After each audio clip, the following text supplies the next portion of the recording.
बिस्मिल्लाहिर्रहमानिर्रहीम।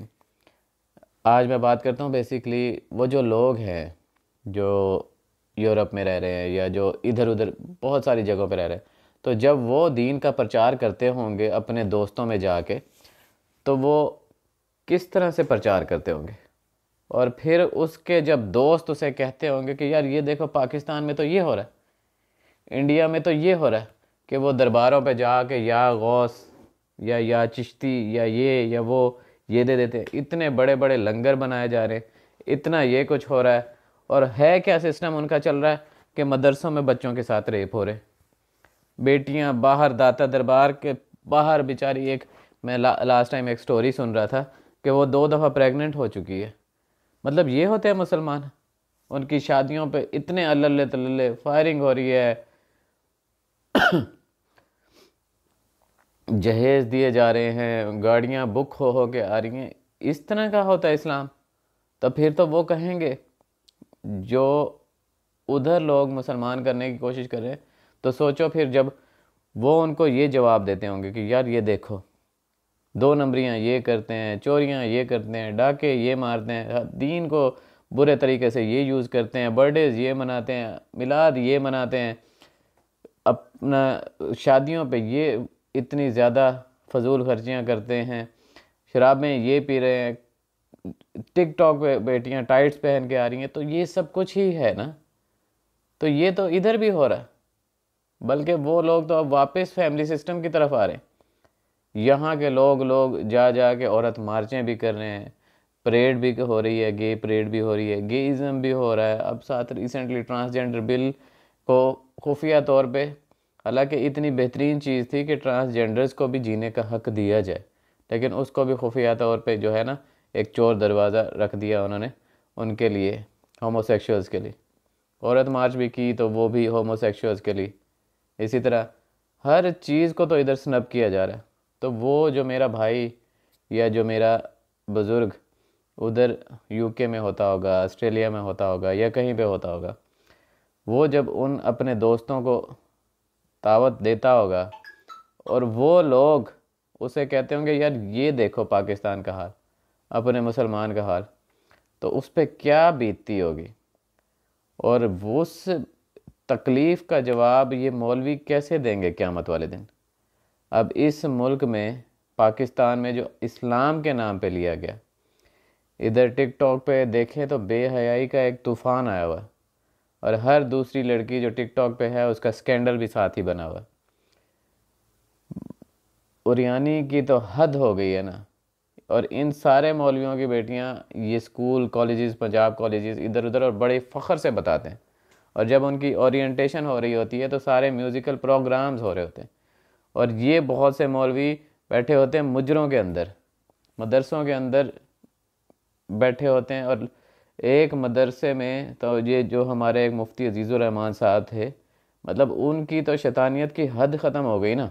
मैं तो देख के परेशान हो गया कि इतनी जुर्रत कैसे आ जाती है बंदे में। एक लड़के से वो जना कर रहे हैं कि वरना मैं आपको आपकी डिग्री नहीं दूंगा। और वो लड़का क्या है, वो भी इतनी बड़ी उसकी दाढ़ी और इतनी उसकी उम्र। तो यार क्या किया आपने, और शैतान ने कितना बहकाया और आप समझे ही नहीं। फिर उसके बाद जब आपने उसके साथ कर लिया, तो उस लड़के ने वीडियो बना के विफाकुल मदारस को सेंड की, और उन्होंने भी कोई एक्शन नहीं लिया। मतलब बेहिसी की और बेहयाई की और बेगैरती की इंतहा हो गई। उसके बाद अगर आगे देखें तो उस लड़के ने फिर वो आखिर मजबूरन जो है वो मीडिया में दी उन्होंने। फिर मीडिया में दी, कोई थोड़ा सा शोर उठा, बिकॉज फिर तो मौलवियों को तकलीफ़ होने लग जाती है। अगर इन्हें सुधारने की बात करो तो तकलीफ़ हो जाती है, और अगर ना बात करो तो भी तकलीफ़ होती है। अब वो मुफ्ती अजीज़ुर रहमान की ढिठाई की हद देखें कि वो कुरान पाक पे हल्फ दे के कह रहा है कि नहीं, मैं उस वक्त नशे की हालत में था और मुझे इन्होंने नशे की। फिर उसने पूरी वीडियो जारी की कि हाँ ये 10 मिनट आप नशे में रहे, जब आप उसे खुद बुला रहे हो और ख़ुद सब कुछ कर रहे हो। तो कहीं पे तो रुक जाते यार, कहीं पे तो थम जाते ना, कि अगर हो गया तो ठीक है ऑन करो और कहो कि यार हाँ मैं हूँ। और फिर ये वफाकुल मदारिस और ये सारी जो इनकी शूरा की मजलिस और ये वो, उन्होंने उसे कुछ कहा ही नहीं, उन्होंने कोई बात ही नहीं की। वरना उसकी तो सज़ा ही संसार बनती थी। ये तो कौम लूत, अब ट्रांसजेंडर बिल पे अगर आप आके कौम लूत कर जा रहे हैं, और उस वक्त जो है, उस वक्त जो आप ये इतना बुरा किस्म का फेल जो पूरी दुनिया में मशहूर हो गया, पूरे मीडिया पे मशहूर हो गया। तो बेसिकली मौलवी कहते हैं कि हमें क्यों जलील किया जाता है या क्यों कहा जाता है। सर आप ही तो हैं फ्लैग होल्डर्स, अगर आप ही नहीं देंगे तो फिर क्या क्या कौन सज़ाएं देगा इनको। हज़रत उमर फ़ारूक रज़ी अल्लाह ताला अन्हो के बेटे को जब कोड़े लगवाए गए और गवर्नर ने अपने कमरे में कोड़े लगवाए, तो उन्होंने कहा नहीं, इसको भेजो और उसे सबके सामने कोड़े लगवाए। मेरे नबी पाक सल्लल्लाहु अलैहि वसल्लम ने फरमाया कि मेरी बेटी फ़ातिमा भी अगर चोरी करती तो मैं उसके भी हाथ काट देता। तो ये मौलवी क्या होते हैं, इनके तो डबल सज़ा बनती है। अगर देखा जाए तो इनको तो सज़ा दुगनी करके देनी चाहिए, लेकिन हर कोई उसकी बैक पे खड़ा हो जाता है। तो फिर ठीक है, फिर जब हर कोई उसकी बैक पे खड़ा हो जाता है और इतने सारे नारे लगते हैं, इतनी, शायद अब्दुल कादिर जिलानी साहब रहमतुल्लाह अलैह, उन्होंने इतनी वो ना की हो, अगर उन्हें पता लग जाए कि मेरे नाम पे इतना शिरक हो रहा है कि मेरे मज़ार पे आके लोग मेरे से दुआएं मांग रहे हैं, मेरे मज़ार पे आके लोग पता नहीं क्या, शिरक की तो इंतहा हो गई। चिश्ती रसूलुल्लाह कह रहे हैं, यार इस तरह की हरकतें।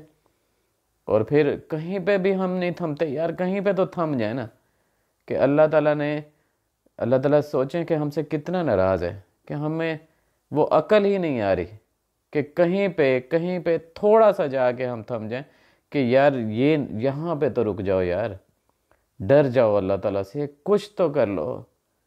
ठीक है, हो गई गलती, जहाँ पे पता लगा गलती होगी उधर इसे उल्टे पाँव वापस आ जाओ ना। क्या ज़रूरत है इतने फ़िरक़ों की, क्या ज़रूरत है उन बाबों की बिल्कुल अंधी तकलीद करने की। सवाब तो आपको सिर्फ कुरान और हदीस पे चलने से होगा ना, या खुलफाए राशिदीन की सुन्नत से, क्योंकि वो मेरे नबी सल्लल्लाहु अलैहि वसल्लम ने कह दिए। इसके अलावा तो दुनिया में किसी बंदे के पैरों पे या उसके नक्शे कदम पे अमल करने से आपको कोई सवाब नहीं होना। सवाब सिर्फ कुरान और हदीस है, मेरे नबी सल्लल्लाहु अलैहि वसल्लम की सुन्नत है, बस। तो बात ख़त्म हो जाती है ना। इतने फ़िरक़ों की ज़रूरत क्या है, किसी को नहीं है।